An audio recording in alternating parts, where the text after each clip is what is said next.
Ma'anda wai wannan bakon namu a yanzu bai warware ba, mun mai jike-jike zure ga jikin na bai yi sauki ba. A radon Allah wannan abun ga da yake faruwa ni ma na kasa gane kanshi. Tun ɗazu fa da kashafi, wallahi yake ta nuku abu masu laulayi. Wanga abu ka gani gaba ɗaya ga nan kamar irin matannan mai ciki. Amma to in dai zai yi a sai da shanu wannan mana karama a kai shi wajen wani mai magani yana nan a wajen shan ina ji dai laure tana shewa wai wajen ko mun jubur ko zakuru ne ko zakirai.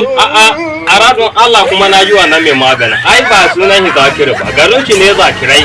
Kuma dan cikin tudun wada ne gidan mai dan kulli. Maganin sa shahararre ne ya shahara ko ina. Allah sharki ni nan na shan ma za ka je.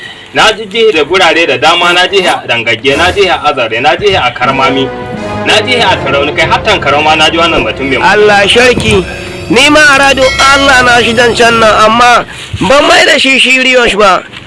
A radon Allah bai kamata a bai ka gani kamar irin mashannan mai ciki, ya kamata a kai shi a duba. A ko shi ka shiga da shi gari kawai in ya sho in an gama ku yi magana shi ai magana a jera shi da shanu wannan a ba shi kuɗi. Na ga wannan shani fa a radon Allah da ake ta ne saboda bakwai ya ce ya kamata a shamu a sai da ita samu a je gidan shi kan da a yi magana. Kai jan gwado in banda abun ka kai gardama ne da kai. Ana yi maganar rai ne fa bakonka annabunka malamai sun faɗa.